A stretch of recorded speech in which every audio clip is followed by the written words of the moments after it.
Maintenant, on va voir les questions de threads dans les systèmes d'exploitation. Donc, des threads, c'est comme des mini-processus qui roulent à l'intérieur d'un processus. Donc, ça fonctionne à l'intérieur d'un même espace mémoire, mais dans le fond, un processus comporte un ou plusieurs fils. Chacun des fils est associé à, c'est ce qu'on appelle un thread.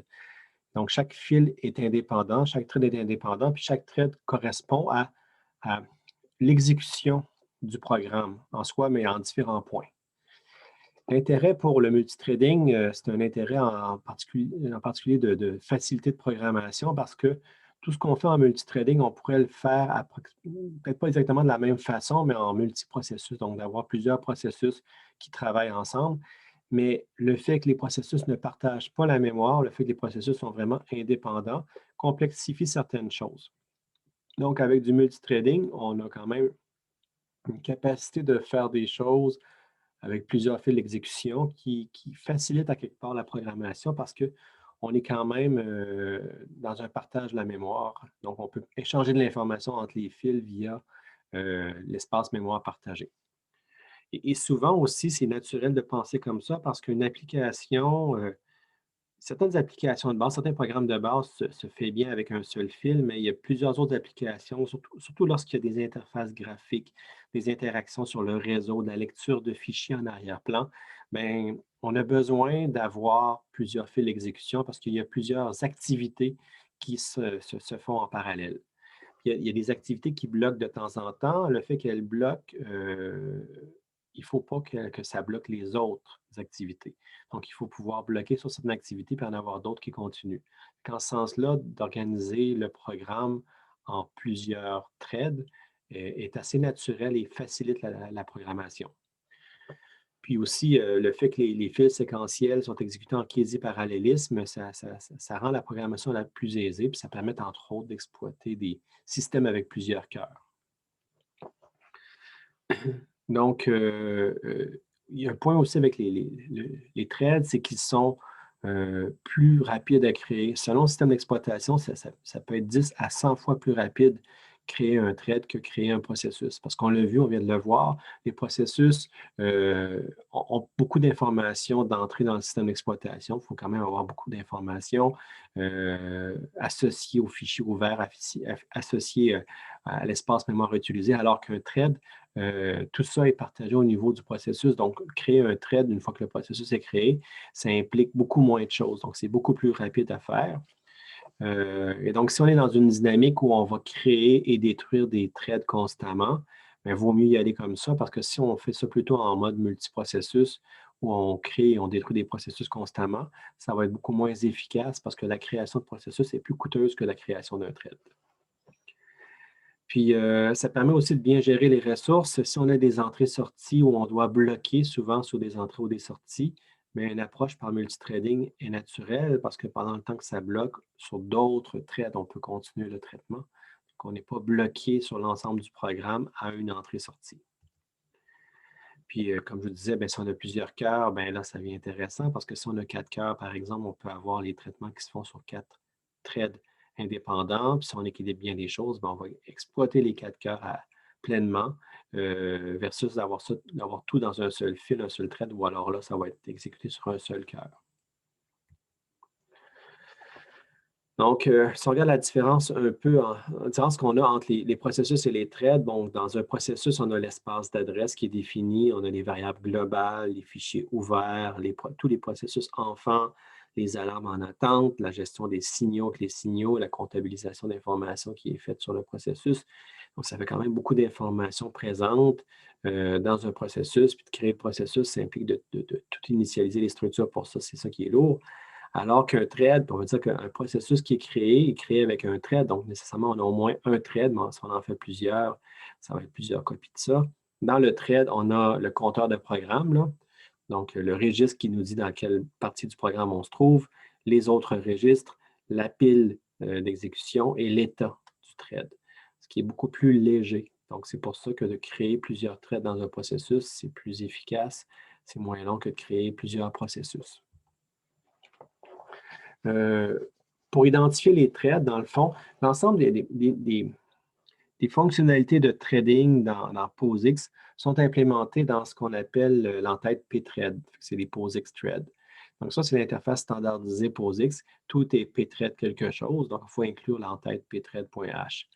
Et donc, ce qu'on peut faire avec ça, c'est qu'on est capable d'avoir la capacité d'identifier si un thread est équivalent à l'autre. Donc, la fonction pthread equal qu'on voit ici, ça permet de dire est-ce que le thread 1 est égal au thread 2. Parce que dans les threads POSIX, on a un identifiant unique, mais la forme de cet identifiant-là n'est pas bien définie, n'est pas définie uniformément. Ça dépend de l'implémentation. Au lieu de présumer qu'on a un identifiant qui est un entier positif, par exemple, sur 64 bits, on ne va pas rien préciser, on va définir ça comme étant un pthread T.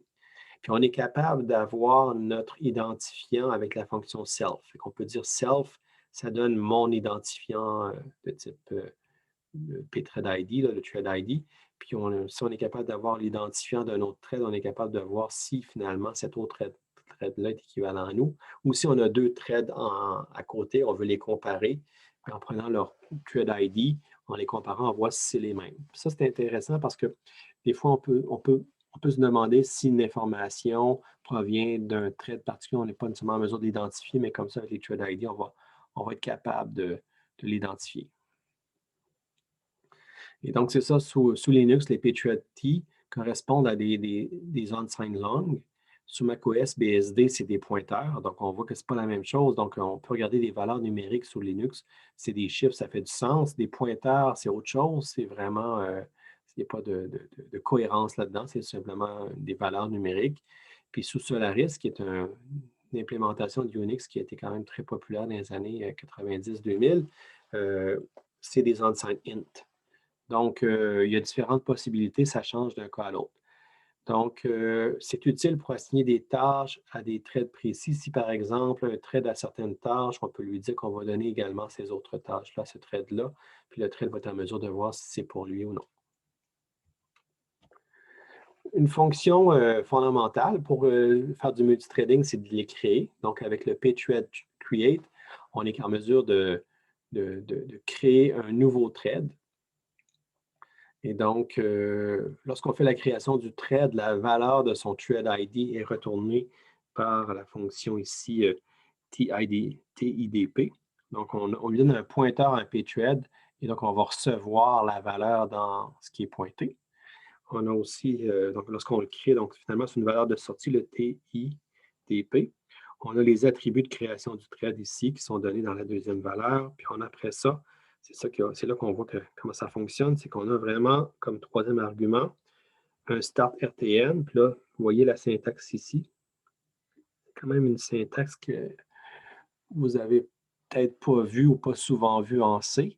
C'est une syntaxe un peu particulière. Puis ça, c'est un pointeur de fonction. Tout comme on peut pointer à des valeurs, à des entiers, à des chaînes de caractères, des chars étoiles en C, on peut pointer aussi à une fonction.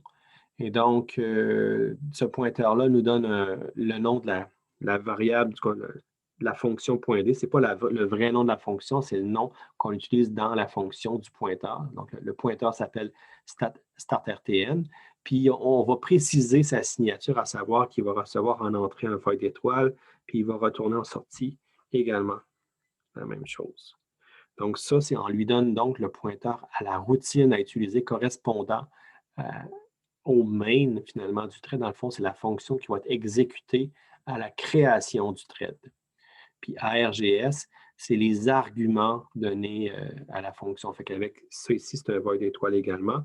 C'est ce qu'on va donner à la fonction ici comme argument d'exécution. Donc, on donne le pointeur à la fonction, puis on donne ce qu'on a comme argument à la fonction pour l'exécution. Comme ça. Fait qu'on crée un thread, finalement, à partir d'un pointeur de fonction qui sera exécuté une fois le thread créé. Puis là, la valeur de retour ici, c'est 0 lorsque le lancement s'est fait avec succès. Sinon, si c'est différent de 0, c'est un code d'erreur qu'on peut interpréter. Il faut aller voir le manuel pour savoir ce que ça signifie. Donc, pour créer, c'est assez direct, c'est pthread create. Pour terminer, il y a 3 façons de le faire. Donc, lorsque la routine qui a été créée, donc on s'appelle la routine ici, là, lorsque la routine start RTN ici, qui a été lancée, termine, retourne. Donc, c'est là qu'on va terminer le thread. Le thread va se terminer lorsque la fonction va retourner. Et la fonction pourrait aussi rouler avec une boucle infinie ou une boucle vraiment qui s'arrête, sauf s'il y a certaines conditions rencontrées. L'autre raison pour terminer un thread, c'est que le thread a été annulé par un autre thread du même processus. Donc, on a un thread à côté qui l'annule. En recevant l'information comme quoi qu'on l'annule, on va arrêter le thread.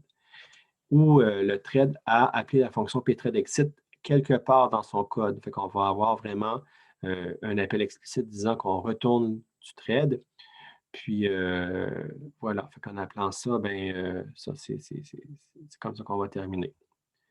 Rval PTR, ça contient l'information passée aux autres threads. Dans le fond, lorsqu'on fait un pthread join, on a une information qui est reçue. Puis pthread join, c'est comme ça bloque tant que le thread ne se termine pas. C'est très similaire à un wait dans les processus. Un wait PID, je dirais. Donc, lorsqu'on fait un wait PID dans un processus, ici, un join fait un peu la même chose, c'est qu'on va bloquer puis on va attendre que le thread retourne. Puis quand le thread retourne, on va pouvoir intercepter la valeur donnée ici avec la fonction pthreadexit. On va l'intercepter là. Donc, on va le recevoir comme résultat du join. Dans le fond, c'est une façon de passer de l'information entre le thread qui quitte et le thread qui veut faire un join peut recevoir l'information sur le retour. Puis si la fonction qui est appelée par pthread_create, celle qu'on parlait tout à l'heure, la start RTN, la fonction donnée comme pointeur de fonction, c'est elle qui retourne, mais la valeur qu'on a dans rval ptr ici, c'est la valeur de retour de la fonction pointée, là, le start RTN qu'on avait appelé. Donc, selon qu'on fait un pthreadexit ou qu'on retourne de la fonction principale donnée à pthread_create, la valeur de rval ptr va varier. Puis là, si le thread est annulé, il n'y a pas eu l'occasion donc de fournir un résultat. La valeur de rval ptr va correspondre à la structure de rval cancel. Ça veut dire vraiment qu'on a annulé le thread, fait qu'il n'y a pas vraiment de valeur de retour, si ce n'est que cette valeur-là, pthread cancel, pour pouvoir dire qu'il a été annulé par un autre thread. On gère la situation. Maintenant, pour annuler un thread, c'est la fonction pthread cancel. Fait que là, on va dire qu'on va annuler le thread donné dans TID ici. Donc, un thread peut tuer un autre thread directement. Fait que ça, c'est très similaire à si on avait fait pthreadexit dans le thread annulé, sauf que la valeur de retour va être le pthread cancel directement comme argument. C'est comme ça qu'on l'avait appelé pthreadexit avec pthread cancel comme valeur de retour. Cet appel-là dans le thread appelant, donc le thread qui n'est pas annulé, est non bloquant. Donc, on fait l'appel à pthread cancel, ça va retourner immédiatement sans attendre la fin du thread. Puis, on n'a pas vraiment de garantie stricte que ça va se terminer. Ceci dit, généralement, dans la plupart des cas, ça se termine correctement. Et donc, lorsqu'on fait une terminaison, lorsqu'on est en train d'interrompre un thread, il y a aussi des questions d'avoir des fonctions de nettoyage. Surtout si on se fait faire un pthread cancel, ça se peut qu'il y ait, avant de vraiment terminer, de sortir du thread, qu'on doit faire un peu de nettoyage parce que peut-être que le thread est en cours d'exécution, puis il a modifié certaines structures de données partagées entre les threads. Pour ce faire, il faut faire appel à des routines de nettoyage de la structure. Donc, ça vient un peu complexe, mais c'est quand même nécessaire. C'est donc de pouvoir définir des fonctions qui vont être appelées conditionnellement à l'interruption du thread.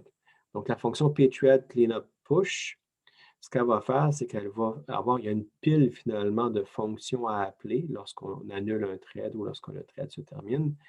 Fait qu'on va ajouter les routines, donc on va ajouter vraiment un pointeur de fonction encore une fois avec des arguments. Puis on dit, bien ça, on met ça sur la pile d'appels lorsqu'on termine un thread pour faire le clean-up, le nettoyage. Lors d'une terminaison, on va appeler ça. Puis, c'est une approche avec des piles, fait qu'on va faire des pushes des différentes routines. Puis, au fur et à mesure qu'on avance dans le code, lorsqu'on rentre dans une fonction particulière, on peut vouloir faire un push pour dire, bon, Là, il faut faire attention ici. Si on se fait canceller en cours de route, il faut faire le nettoyage de cette façon-là avec la fonction qui est pointée. Puis après ça, le pop se fait généralement, on va avoir un pop symétrique avec un push, disant si on sort de la fonction, puis c'est plus nécessaire de faire le clean-up, ou bien on veut faire le clean-up de toute façon sans même attendre, disant que on n'a peut-être pas terminé le thread, mais on a terminé la fonction. On fait appel à un clean-up pop qui va retirer la fonction de clean-up de la pile. Mais avec l'argument execute, on peut déterminer si on va exécuter ou pas la routine, parce que des fois, on peut faire un pop sans exécution ou un pop avec exécution. Les cas où les routines de cleanup sont appelées, c'est quand on fait un pthread exit. Si on fait directement un exit, les fonctions qui sont présentes sur la pile vont être appelées. Si on fait un pthread cancel, on va aussi appeler les fonctions de cleanup. Puis si on fait un appel à pthread cancel pop avec une valeur autre que 0. Fait que si on lui donne 0, il ne va pas exécuter. Si on lui donne une valeur différente de 0, il va exécuter les routines qui sont empilées. Et donc, le cleanup pop va retirer la fonction la plus haute sur la pile, donc celle pour laquelle on a fait le push le plus récemment. Donc, le plus récent push va être popé, puis on continue comme ça, donc on peut vraiment avoir des push puis des pops qui viennent en paire, qui sont insérés dans les fonctions. Au début, on fait un push, à la fin de la fonction, on fait un pop. Puis si à l'intérieur de cette fonction-là, on appelle une autre fonction, on peut faire un push puis un pop également. Puis tout va s'équilibrer, puis à la fin, ça devrait balancer.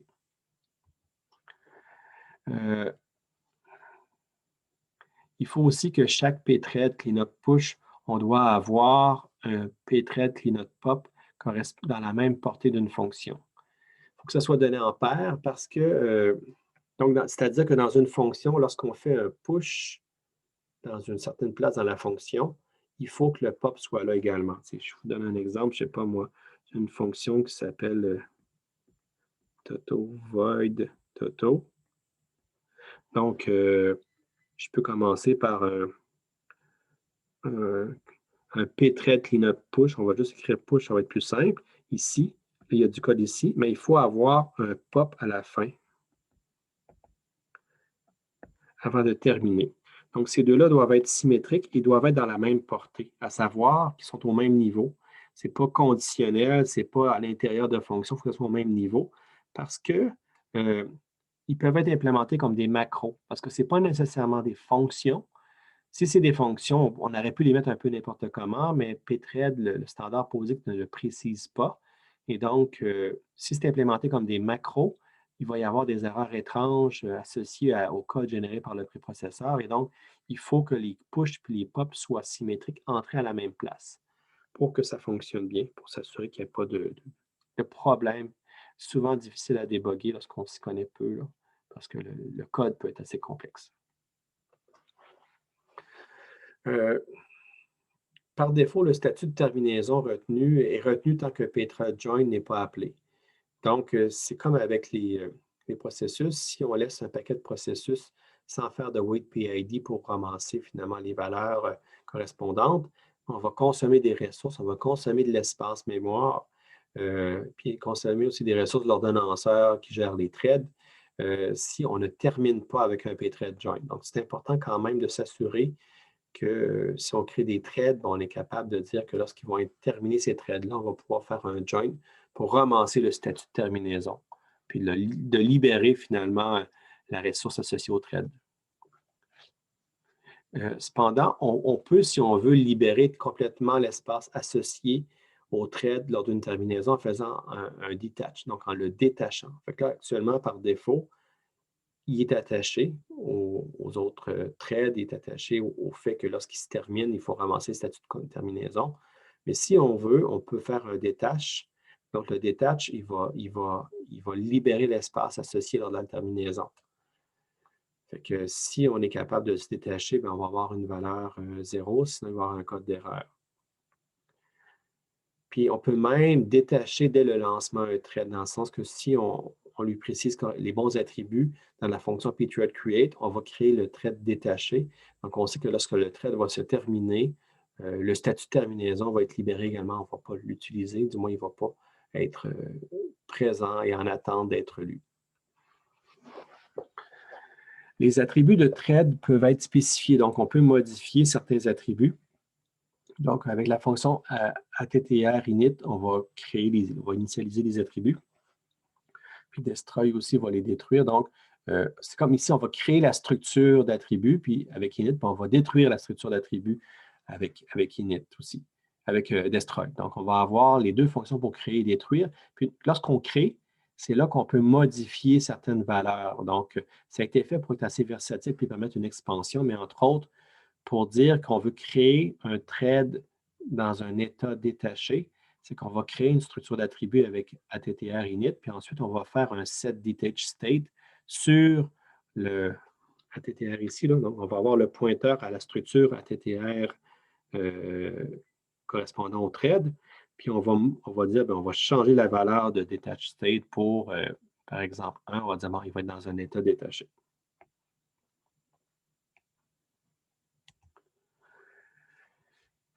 Donc, dans le fond, je pense qu'il ne faut peut-être pas spécifier un, il faut tout simplement spécifier pthread create detached pour créer le thread détaché ou pthread create joinable qui est créé attaché par défaut. Quand il est joinable, c'est qu'il est attaché, puis il faut faire un join en conséquence. S'il est créé detach, mais ça va être différent. Donc, ça, on peut se préciser ça ici.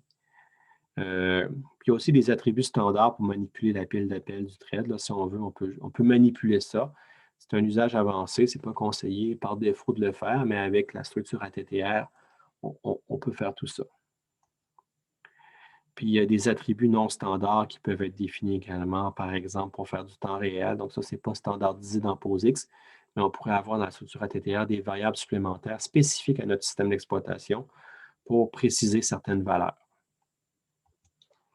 Donc, si on compare POSIX, les primitives POSIX de processus et de thread, on voit que dans les processus, avec un fork, on va créer un nouveau processus. On fait la même chose avec un pthread create. Donc, on va créer un nouveau flow de contrôle, deux fonctions qui font à peu près la même chose dans le contexte des processus et des threads. Quand on fait un exit dans un processus, ça termine, c'est très similaire au pthread exit qui va quitter finalement le thread. Le wait PID qu'on fait dans un processus, c'est pour attendre et recevoir le statut de terminaison d'un autre processus enfant. Dans le cas de pthread, on fait un joint. Donc, un joint, ça va nous permettre de ramasser ou d'obtenir le statut de terminaison d'un thread qui avait été lancé auparavant. Donc, on a aussi le atexit. On n'a pas parlé de ça jusqu'à présent, mais atexit dans un processus, ça permet de définir la routine à exécuter lors de la fin. Donc, lorsqu'on fait un exit, on peut définir une fonction qui va être exécutée en conséquence. Dans pthread, c'est un pthread cleanout push. Donc, ça permet donc d'enregistrer une fonction qui sera appelée à la terminaison du flow. GetPID nous donne l'identifiant numérique du processus, qui est une valeur entière positive. Dans pthread, on ne peut pas dire que c'est une valeur entière positive. Ça dépend de l'implémentation. Des fois, c'est des pointeurs, des fois, c'est des valeurs numériques. Mais bref, on a mis ça dans un ID générique qu'on peut obtenir avec la fonction pthread self. Donc, pthread self va nous donner la valeur de cet identifiant-là. Puis finalement, lorsqu'on veut arrêter un processus, on peut faire un abort. Tout comme on peut faire un pthread cancel pour terminer de façon, je ne vais pas dire irrégulière, là, à un moment non prévu, un thread, puis possiblement avec pthread cancel, on peut canceller un autre thread, un thread qui n'est pas le nôtre, qui n'est pas nous-mêmes, qui est un autre thread en cours d'exécution. Il y a deux approches principales pour implémenter des threads. Une première implémentation, c'est dans les processus. C'est de dire que dans le fond, on dit qu'un thread, c'est comme un processus. C'est un processus léger. Ça, c'est intéressant parce que ça simplifie l'implémentation du noyau. Non, excusez-moi, je me suis trompé. L'implémentation dans un processus, c'est de dire que le noyau ne voit que des processus. Puis dans le processus, on peut avoir plusieurs threads. Et ça, c'est une structure interne. Donc, le processus en soi va contenir tout ce qu'il faut pour exécuter ces threads, mais ça ne sera pas exposé au niveau de l'ordonnanceur du système d'exploitation. Ça va simplifier le noyau parce que le noyau, lui, n'a connaissance que des processus et ce qui se passe dans les processus n'est pas géré par le noyau. Donc, le changement de thread va être efficace aussi parce que dans le fond, on ne va pas retourner au niveau du noyau à chaque fois. Le processus, quand il a la main pour s'exécuter, il va lui-même à l'interne allouer la main aux différents threads. Donc, il va y avoir une espèce d'ordonnanceur par processus qui va gérer l'exécution des différents threads présents dans un processus. Sauf que là, ça, ce qui est problématique, c'est lorsqu'on fait des appels bloquants à des routines du système d'exploitation, l'appel va bloquer pour l'ensemble du processus. Fait que c'est tout le processus qui bloque quand un thread fait un appel à une routine du système d'exploitation. Ça peut être problématique, inefficace, qu'on n'est pas, on n'a pas les pleines capacités qu'on pourrait avoir autrement avec notre multithreading. Puis la préemption entre les threads, elle est volontaire, c'est-à-dire vu que c'est pas le système d'exploitation ne s'en mêle pas, vu qu'un processus a un ordonnanceur à l'interne, euh, l'ordonnanceur fonctionne en mode utilisateur. Il n'est pas en mesure de préempter ou d'arrêter un thread n'importe quand. C'est plus les threads qui doivent se libérer, se rendre disponibles fréquemment. Sinon, il peut y avoir des phénomènes où un thread dans un processus consomme toutes les ressources du processus. Donc ça, cette approche-là de faire des threads dans les processus, c'était courant dans les anciens systèmes d'exploitation. Les Unix des années 80, même 90 dans certains cas, n'avaient pas vraiment de thread. Les approches de multithreading étaient implémentées à l'intérieur d'un processus. Donc, c'est des librairies supplémentaires et le noyau, lui, ne voyait pas ça. Donc, c'est intéressant parce que ça nous permettait d'avoir des threads sans devoir modifier le noyau. Mais il y avait certaines inefficacités, la première étant les appels bloquants à des routines du système d'exploitation qui bloquaient tout. Sinon, l'autre approche, c'est d'implémenter les threads dans le noyau. Donc, là, l'idée, c'est que c'est le noyau qui va créer un thread. Des avantages de ça, le premier, c'est de dire que ça va être beaucoup plus coûteux de créer et de détruire nos threads parce qu'on fait un appel au système à chaque fois, donc on demande à passer au mode noyau. C'est quand même plus exigeant que de rester en mode utilisateur pour pouvoir créer un thread et pouvoir le détruire également. L'avantage, cependant, c'est qu'on n'a pas besoin de nouvelles fonctions non bloquantes du système d'exploitation. Ce qui se faisait avec un processus se fait avec les threads, c'est la même chose. Donc, tout ce qui fonctionne bien avec des processus va bien fonctionner avec des threads. Puis, l'ordonnancement des threads est beaucoup plus efficace. Si, par exemple, on accède à la mémoire puis il y a un manquement de page dans un thread, bien, le thread peut être mis de côté. On peut faire tout ce qu'il faut pour aller chercher la page. Puis ça, c'est des centaines de milliers d'instructions machines qui s'exécutent, sinon plus.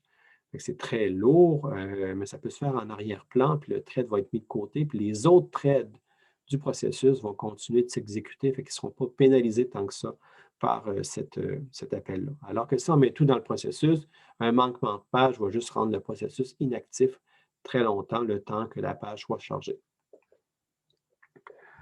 Dans Linux, les threads sont implémentés comme des processus particuliers, on dit des lightweight process. Donc, dans le fond, c'est comme la notion de processus dans Linux fait un peu une confusion des genres entre les threads et les processus. Tu as des processus complets, puis tu as des processus légers qui sont en fait des threads qui n'ont pas la même chose. Puis là, il y a des attributs de dire quel processus peut voir le contenu mémoire donné. Fait qu'on peut avoir comme plusieurs processus qui sont accédés au même espace mémoire parce que dans le fond, c'est des threads d'un même processus général. Donc, le partage de mémoire se fait selon les caractéristiques du processus.